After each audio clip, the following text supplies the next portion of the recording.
yang pastinya suatu kebanggaan buat aku kembali dipercaya untuk karya aku masuk di nominasi AMI yang ke-27, yaitu di tahun 2024 ini. Nggak nyangka juga, karena pada awalnya lagu yang aku produksi ini, yang aku rilis ini menceritakan tentang aku dengan suami kan, dengan LDR aku dengan suami, makanya judulnya Aku Kangen Kamu. Surprise bisa masuk di nominasi AMI.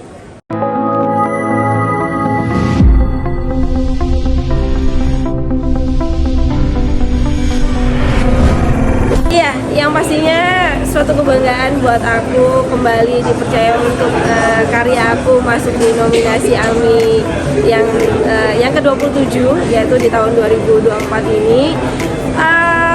Nggak nyangka juga, karena pada awalnya lagu yang aku produksi ini, yang aku rilis ini menceritakan tentang aku dengan suami kan, dengan LDR aku dengan suami, makanya judulnya Aku Kangen Kamu.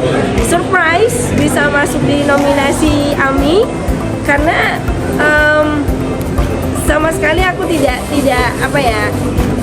menyangka, walaupun memang setiap dalam karya aku tuh aku selalu memberikan yang terbaik, dan aku memang selalu aimingnya masuk nominasi AMI. Masuk nominasi aja tuh udah suatu kebanggaan buat aku, karena tahun lalu pun lagu aku juga masuk nominasi, dan alhamdulillah 3 tahun ini berturut-turut lagu aku masuk gitu dalam nominasi AMI.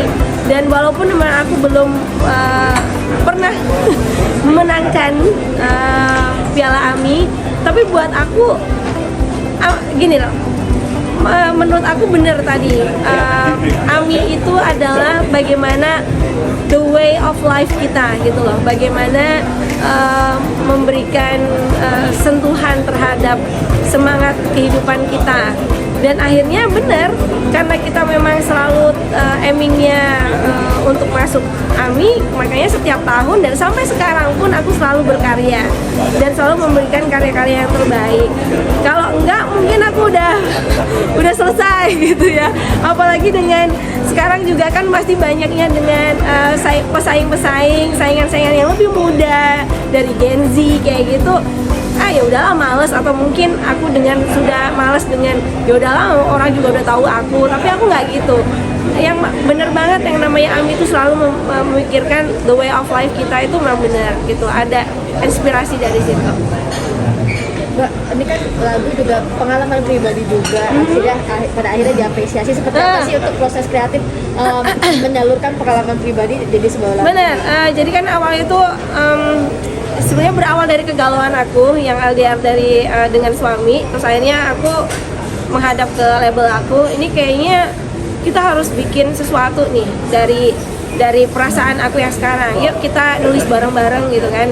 Dan alhamdulillah Pak Rahayu dan juga DJ Donald mengapresiasi dan juga menyerap apa yang aku curhatkan. Akhirnya dibuatkan lirik seperti itu, dan relate banget dengan apa yang aku alami sekarang, dan terciptalah Aku Kangen Kamu.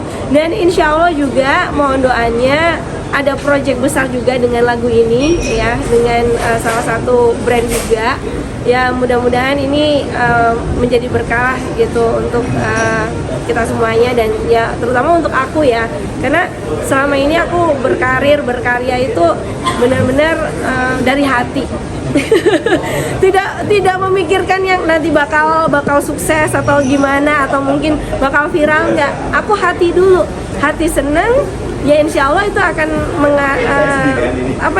akan berjalan dengan sendirinya.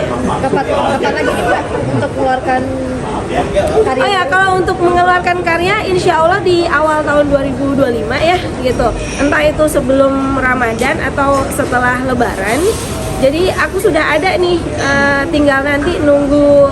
Biasalah kalau kita kan di label kan ada antrian untuk rilis gitu. Jadi kita tinggal nunggu itu aja.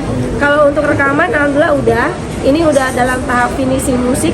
Jadi insya Allah mudah-mudahan udah bisa segera dirilis. Kalau support suami sendiri lagu kalian yang masuk nominasi ini gimana? Kalau support suami sih memang dari awal udah sangat support ya. Dari mulai pembuatan video klipnya aja langsung suamiku.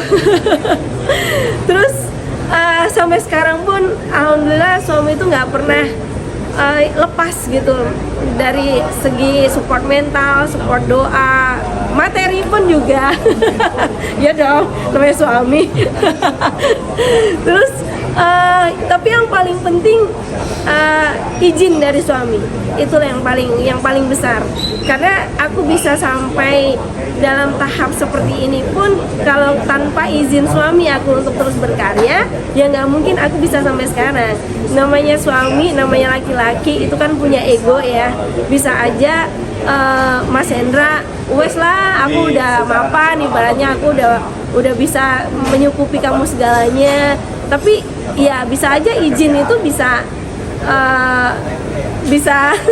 di stop, di hold kapan aja. Namanya juga suami kan, kita imam dalam rumah tanggaku. Tapi alhamdulillah Mas Hendra itu tidak seperti itu. Dia itu salah satu maksudnya orang yang sangat benar-benar mensupport aku apa adanya. Karena dia bilang kalau aku tuh bernyanyi, berkarir itu adalah jiwaku. Jadi kalau aku di stop, otomatis aku juga mati gitu. Karena emang itu jiwaku. Ami itu sendiri, suami bilang apa? Untuk Pak Suami sendiri, selalu bangga. Dia nggak pernah, dia tidak pernah nggak bangga sama aku. Ibaratnya achievement yang sedikit kecil pun dia selalu bangga. Apalagi ini masuk Ami, yang aku selalu bilang sama bojoku, ayah, Ami itu bagaikan Grammy kayak gitu loh. Kalau kita kan selama sering ke luar negeri, sering ke Amerika gitu kan, jadi ngerasa bahwa karya-karya kita tuh diapresiasi kayak gini udah wow, dia surprise banget. Apalagi yang video klipnya ini ada dia, makin gak nyangka, wah bangga banget ada ayah di situ kayak gitu kan. Ya itulah kebahagiaan yang membuat aku tuh semakin terus semangat untuk berkarya. Karena yang paling penting ada restu dari suami. Ada rencana hadir mungkin di malam puncak nanti? Kalau aku insya Allah hadir, karena kebetulan memang sudah sebenarnya aku hampir tiap tahun hadir, cuma kalau pas lagi barengan sama event aku nggak bisa hadir. Nah kebetulan ini besok memang aku bisa hadir. Suamiku yang memang sepertinya memang belum bisa, karena dia harus kembali lagi ke Doha. Ini dia lagi di Indonesia, karena kemarin lagi ada proses syuting juga. Cuma lusa dia harus sudah kembali lagi ke Doha, harus LDR lagi. Jadi ya cukup doanya itu yang membuat aku kuat.